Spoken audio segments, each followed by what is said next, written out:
I'm gonna tell you 8 things that you need to avoid as a YouTuber because they might result in you losing your channel, and we're starting right now. That's just how it is. Ain't waiting on me. What is going on? My name is Nick from tubertools.com. Welcome to another video. If this is your first time here and you want to learn how to grow your channel, make videos, and all types of other YouTube related stuff, start now by subscribing and clicking the bell so you don't miss anything. A lot of work goes into a YouTube channel, especially if you've been doing it for a while, and there are a lot of things that people are overlooking on a regular basis, and I want to bring them to your attention right now. So listen, watch this entire video because there's going to be some of these that are basic, and then there's going to be other ones to where you're going to say, oh my gosh, I didn't even know that I had to do that. I need to fix that right now. Number 1, using copyright protected clips and images in your videos and or your thumbnails. I see tons of channels doing this, and if you're using copyright material, you are running a risk of having problems. Yes, there is fair use, but just because you're putting a video on YouTube does not make it fair use. There are all types of technicalities involved in fair use in terms of if you can or cannot use something, so it's extremely important that if you can,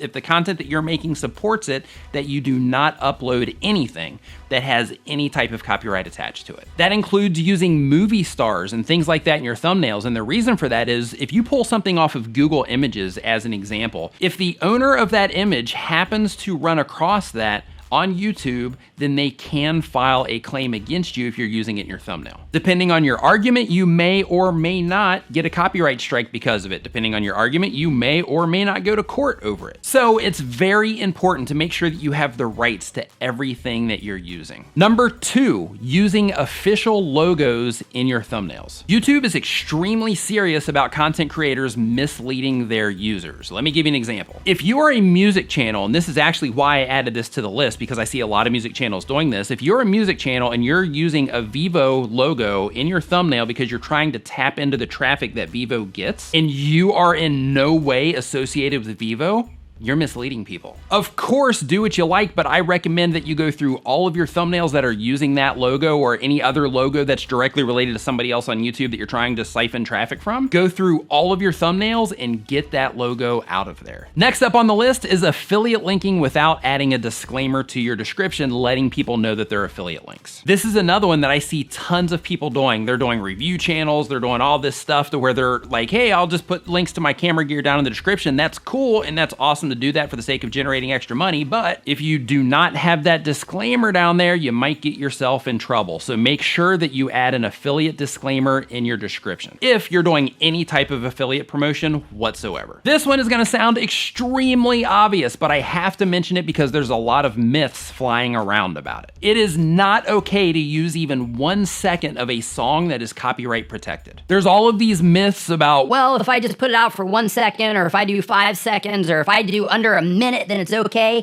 That is absolutely not the case. You do not ever have permission to use copyright protected tracks. Well, unless of course you actually get legal permission, you get a license to use that track, then you can. Now, if you are looking for music that you can use in your videos, I recently made a video that you can check out right up here that's gonna show you 5 different places that you can get music to use in your videos. Next up on this list is giveaways. If you are doing giveaways, you have to add specific things to your description.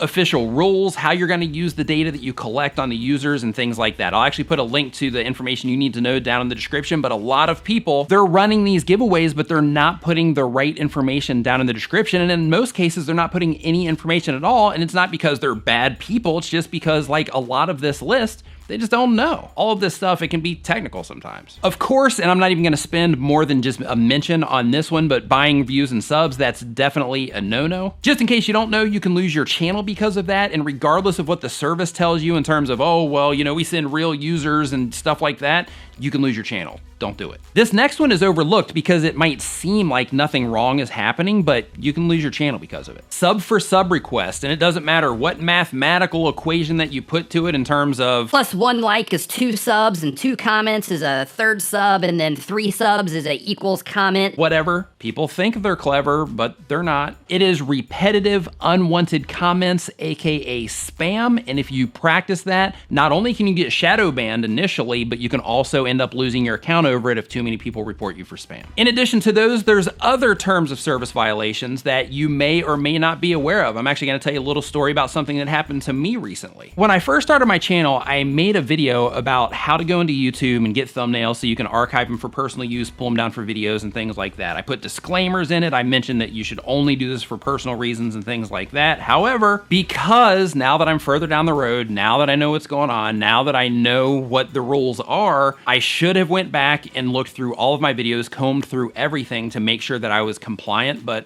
I didn't. And because of that, I got a community guideline strike on my account. Now, I got it taken care of. It's no longer there. It's that whole thing is gone. But the fact is that it's very important to make sure that not only are you compliant now with what's going on, but you need to go back through your old videos and make sure that you're still compliant with stuff that you uploaded a very long time ago. It can happen to all of us. As Beanie and Doug know, the ban hammer is strong, right? And that applies to YouTube and us as well. So make sure that whatever it is that you're doing here on the platform, that you're compliant with all of the rules. I'm gonna actually put a link in the description to the YouTube terms of service so you can make sure that you go down there and you check that out so you can protect yourself. I'll put some additional resource material down there as well, just so you can make sure that you're playing by the rules and you're not doing anything that you shouldn't be doing so that your channel doesn't get deleted.